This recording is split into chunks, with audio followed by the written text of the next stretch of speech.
The head of McLean County government puts its Behavioral Health Council on hiatus. Community stakeholders have questions. I don't know yet what's on the chairwoman's mind about restructuring and the use of the dollars. That's coming up on WGLT's Sound Ideas.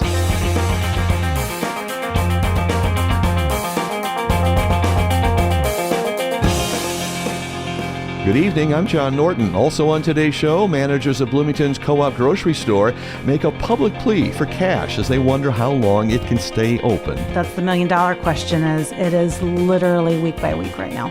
And girls wrestling has become a big thing in Illinois high schools. It's growing tremendously, and it's going to be exciting to see what it looks like 5 and 10 and 20 years from now. Those stories follow a Bloomington Normal News Update, which is just ahead. This is Sound Ideas on 89.1 WGLT and WGLT.org, part of the NPR network. Support for WGLT comes from Bloomington Normal Audiology. Here My Story continues with local patients Ralph and Carol Weisheit. I was actually going to add that was one of the reasons that you went, was because I kept saying, you're not listening to me. And she thought it was my hearing, yeah. See what I got to live with? Ralph and Carol's full story can be found at bnaudiology.com.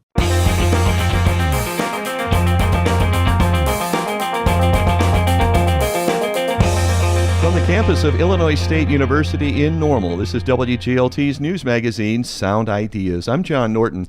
Public discussions on mental health spending in McLean County are on hiatus.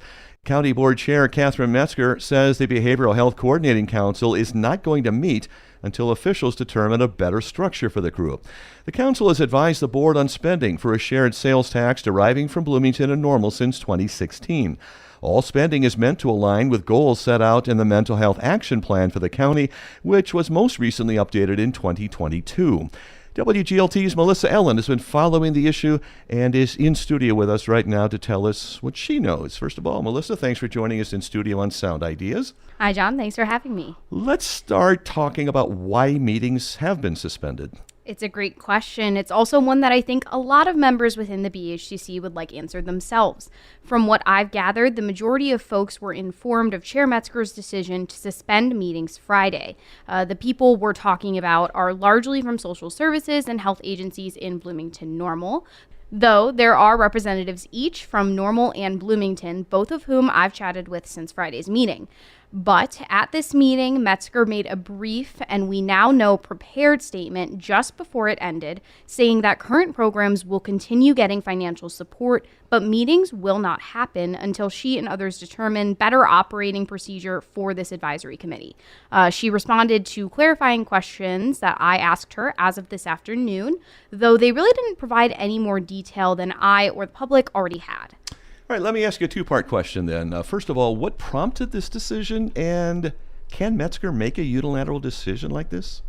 To answer the second question first, we don't know. That is a question that I think we all have. What prompted the decision, though, again, we don't know. So much that we don't know. Okay. Interestingly, there were quite a few questions at Friday's meeting from BHCC members about protocol and function of the advisory group. People seem to be pretty confused about a number of things, including the role the group plays in overseeing the behavioral health funds that it does manage. They total around $3 million right now as well. But Metzger's statement came long after that conversation ended, and she told me today over email that it was pre-written. I have followed up to ask directly what prompted the decision, but I have not heard back yet. Okay. So we have to go off her statement. So what did the statement say? Unfortunately, very little. As I said, Metzger's statement was brief. Her email to me today didn't provide much more detail.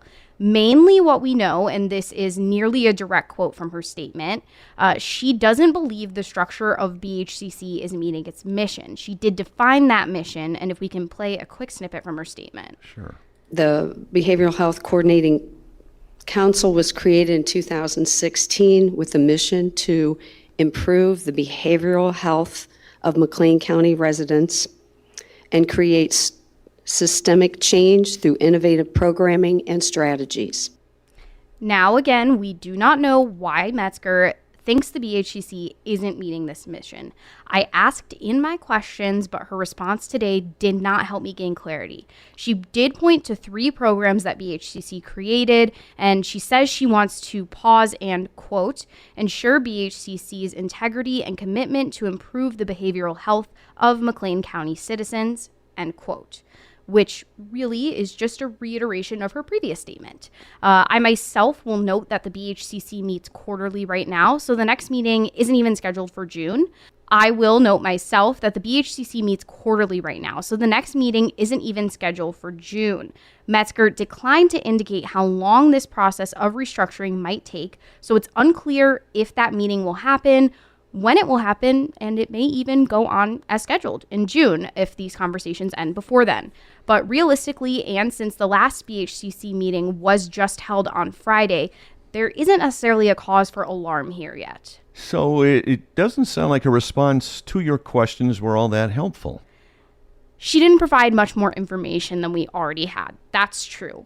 One thing that did stand out is she pointed to discussions surrounding the issue already having started. So what are the questions that you still have, Melissa? Sure, so many. I think the primary issue we have here is that we don't have any sort of timeline for these conversations. And based on what Metzger told me today, we won't be getting one immediately. Until we get that clarity, we don't know when BHCC meetings will resume. We also don't know the specific people who are part of these restructuring discussions. She told me only that it was a small group, so likely not all of BHCC. I have determined through emails obtained in a Freedom of Information request that there are likely going to be meetings between County Administrator Cassie Taylor, Chair Metzger, County Board member, and BHCC member Susan Schaefer, as well as someone named Trevor. I assume that this is Trevor Sierra. He is the county's civil legal counsel. The emails indicate that there will be 2 to 3 meetings sometime before the end of March. The email did specify that those conversations would be on the topic of the BHCC. Of course, the final issue here is that we don't really know what's going to change about the structure of the BHCC or what's wrong with it in the first place. All we know is her vision, Metzger's vision, which she said is to continue to, quote, be the convener to aid in strategizing meaningful system changes across the continuum for all McLean County residents in alignment with the goals of the Mental Health Action Plan. You're listening to Sound Ideas, WGLT's news magazine. I'm John Norton with WGLT's Melissa Ellen in studio. We're talking about discussions on mental health spending in McLean County, and those discussions right now are on hiatus. So, Melissa, it seems with all the information you're telling me here, you've got a lot of work ahead of you. I do, but, I'm not the only one asking these questions, and I'm not the only one waiting for answers. I spoke to Town of Normal Council member Kevin McCarthy and Bloomington City Council member Donna Bolin this week. Neither had yet heard from Metzger when I talked to them, although I haven't gotten an update yet. McCarthy says he can only speculate alongside me right now as to what Metzger meant by her statement. He did share this. I don't know yet what's on the chairwoman's mind about restructuring and the use of the dollars for this portion of the shared sales tax yet, because we haven't met. So, Melissa, when can we expect our next update on this? I'm hoping soon. As it stands now, Metzger is the only person who can provide these updates. I'm going to be reaching out for more information along the way, but I would just like to share one last thing, if I may. Oh, of course. I want to just sum up the issue because it is very confusing. So what we're talking about is determining the structure of a group that oversees a bucket of funds dedicated to mental health. That fund is from a shared sales tax agreement, so it will continue to grow whether or not meetings are happening, because anyone who shops in Bloomington Normal, and that is shops, not resides in, will continue to be taxed. Spending for ongoing projects is also going to continue. Really, all Chair Metzger is saying for certain is that discussion from these specific BHCC members on spending of these tax dollars is not going to happen. And we can probably expect some changes going forward to how they do happen. I think that sums it up pretty well. Melissa, thanks for joining me in studio. Thanks for having me. WGLT's Melissa Ellen. You can read all of Melissa's coverage on the uncertain surroundings, the Behavioral Health Coordinating Council at WGLT.org. This is Sound Ideas on WGLT. I'm John Norton. It may be a last-ditch plea to keep its doors open. Bloomington's co-op grocery, Green Top Grocery, has launched a GoFundMe campaign, partly to offset a reimbursement from the IRS that's on hold indefinitely. Board member Allison Smith and volunteer Melanie Shellito say they need to pay their farmers and other vendors. Shellito tells WGLT's Eric Stock they are also trying to refinance their debt. Whatever the future of Green Top, we are trying to pay the vendors. It's because there is this larger amount out there that we are trying to negotiate, trying to look into everything from grant opportunities to trying to bring that loan local to a bank who might care whether we live or die. Let's say that relief money does come through in the near future. You're able to meet your goal for the GoFundMe to be able to sustain at least a little bit longer. Green Top had a major capital campaign about 5-6 years ago to stay in business. Owners were asked to kick in more. Does Green Top then, if that money comes through, have a sustainable business model that could prevent these kind of desperate appeals in the future? Any business, small business, lives or dies by its leadership and the skills that leadership brings to the operation. It doesn't seem like Central Illinois is particularly sexy to lure to lure experienced GMs to our community. I think that is unfortunate, but it has been our reality. So every time we have done searches for GMs, national searches, you can get really qualified folks on the coast. You can get them to Chicago. You can get them to the big metropolitan areas. Bloomington is not sexy. And we have struggled to find individuals with the skills that would work well for Green Top. And so you can look at it as like, well, for all these years, you still haven't been sustainable. And that is true. However, we have also had tons of turnover. There has not been a consistent story about the value that this store brings. There has not been, the amount spent on marketing has been nil. When you don't tell the story about what makes a co-op special, you end up just people going, well, your strawberries are more expensive. And they might be a little more expensive. To focus in on the marketing part of it, is there anything that has held Green Top back from spending more in marketing? I can't help but see some comments I see on social media that people were not aware that you didn't have to be an owner to actually shop there. How does the general public walking around town not know that? Yeah. And I'll be honest, it has been a 8-year source of a personal thing. As a marketing person, there have been times where I've been asked to help and have been able to help. And I will point to the turnaround plan in 2018, which was very well crafted. We had an entire marketing strategy. We implemented that marketing strategy, and within 4 months, we grew sales 30%. The fact is that the audience is here, the will is here, the money is here. People will spend money if they understand what it's for. And with that growing base, we are then able to do the other things that our mission calls us to do, which is making good food more accessible, whatever that looks like for possibly getting food into areas where transportation is an issue. Like, there's all these things we could be doing, but it does begin no margin, no mission. That is true. What is the plan now for marketing to tell that story that you say will bring the customers back? Part of that was begun. At a certain point, we looked at where the numbers were and we said, well, where do we focus our energy? Because you have to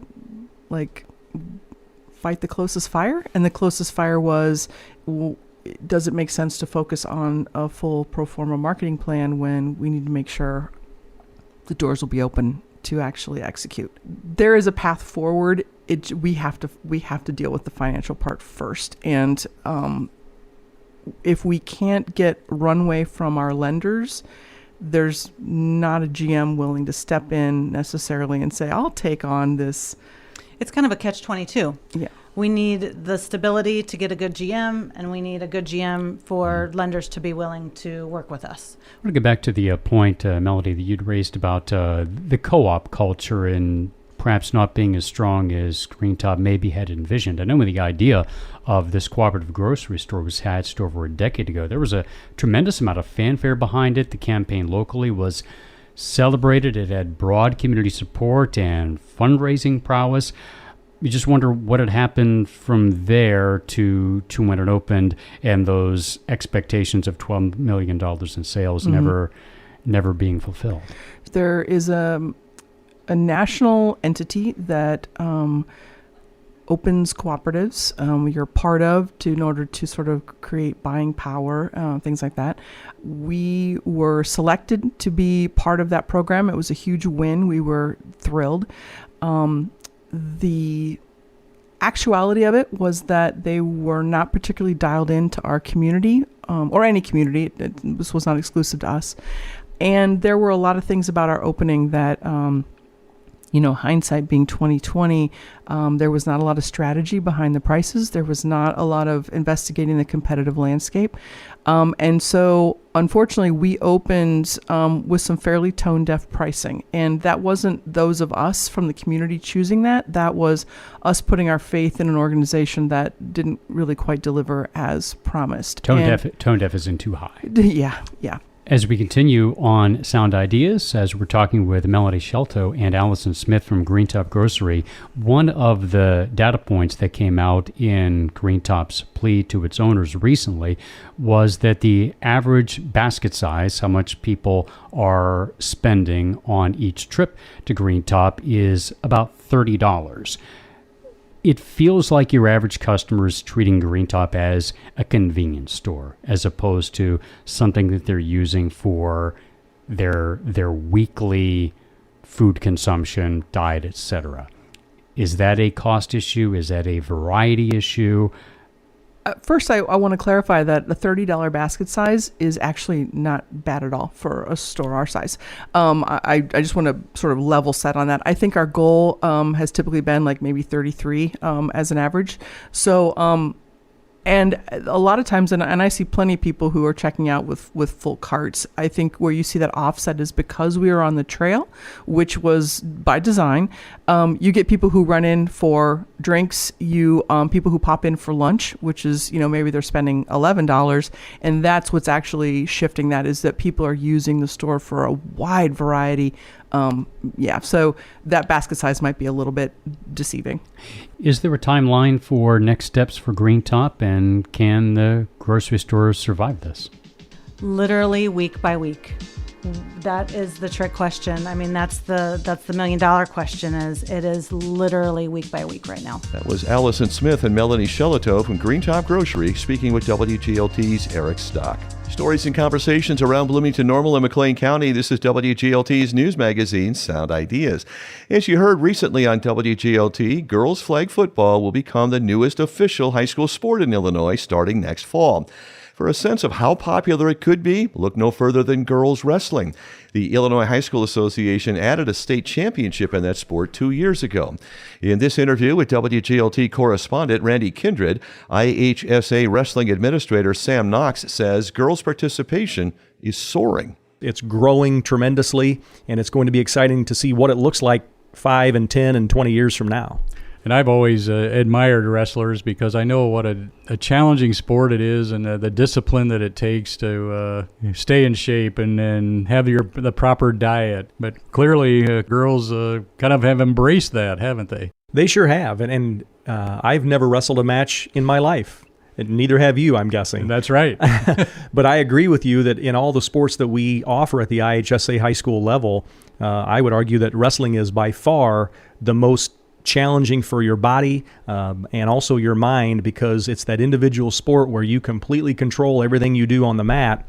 And there's a lot of off-mat challenges, as you referenced, watching your weight, staying hydrated, all those things that matter in wrestling that other sports don't have to think about. You can be whatever size you want in football, basketball, but in wrestling, that all matters. And that's the challenge that those kids face. And just some raw numbers here, Randy, with girls wrestling, the growth we've seen over the last 3 years. Back in the 21-22 school year, we had just a little over 1,200 girls around the state who were body fat tested and participated for their high schools. This year we had over 2,600, so more than double just 2 years ago. And at the postseason level, where we can see how many girls participated, 2 years ago, the very first year of IHSA wrestling, we had 517 girls wrestle at the sectional level, the opening round of the tournament. This year we had over 1,400 girls wrestle in the regional, so almost triple what we had just 2 years ago. So it's easily our fastest growing sport in Illinois, probably the fastest growing girls sport in the country. Flag football is another one coming around the corner. It's going to grow quickly too, but it's been really exciting to see girls wrestling grow so fast. And with the quick growth, there are some hurdles that we have to overcome and some changes we have to make, but we're getting to a point where it's becoming a more mainstream sport than ever before. There was a female wrestler who came to town to talk to athletes at Illinois State. Wrestling had really kind of turned her life around, and she had been headed down a bad path and went on and became a world-class female wrestler. And so I guess that's a goal that these girls in Illinois can have now, isn't it? It sure is. I think about all these girls who participate just in Illinois. If they didn't have wrestling, what would they do in the wintertime? Because most of them would probably tell you they aren't basketball players. They probably aren't cheerleaders or dance team members. What else would they do in the wintertime if they didn't have wrestling? So it's really looking at it from the adult perspective of giving teenagers something to do and how to represent their school and give them reasons to show up to school every day and keep their grades up and do their homework and all those things to stay eligible. It's exciting to know that these girls have that opportunity now. Like you said, boys wrestling has been around in Illinois for 90 years. Is there kind of a renewed excitement for them and a kind of a newness to this that has been fun to watch from your perspective? You hit it right on the target there. Just watching the girls tournament, the level of sportsmanship is quite different than the boys. I'm not saying the boys are bad sports, but they're just a lot more intense and a lot more hungry for that win than the girls are sometimes. Girls wrestle one another. They check on each other to make sure they're okay, and they're trying not to hurt each other, and they're doing it for all the right reasons. Again, not saying the boys don't. They wrestle a little bit differently. Boys are super duper intense. So are the girls, but the sportsmanship right after the match is quite a bit different when you watch the two. Seeing the boys sit on the chairs waiting to get their medals on the stand, the boys sit there and don't talk to each other. They are silent. They're focused. They either just came off a tough loss or they're not happy about fourth place. They wanted third place, and they sit there in those chairs silent. The girls are totally opposite. They are talking. They're laughing with each other. They're telling stories. They know each other from club wrestling, or I wrestled with her a couple years ago in this tournament, etc. They're more on a friendly level, I would say, because they seem more happy to be there, and that's kind of refreshing to watch that happen especially here in the beginning stages of girls wrestling growth. That's Sam Knox, the Illinois High School Association's administrator for wrestling, speaking with WGLT correspondent Randy Kindred. Head to WGLT.org to see an extended version of this story, including Randy's interview with Chloe Houselton. She's the Prairie Central High School junior who just won the 235-pound state championship in girls wrestling. And thanks for choosing WGLT Sound Ideas today, made possible in part by Bloomington Normal Audiology. I'm John Norton. Story help from WGLT's Eric Stock and Melissa Ellen, who joined me in studio. You also heard from correspondent Randy Kindred. Ryan Toohey edits the show. This is 89.1 WGLT and WGLT.org, part of the NPR network.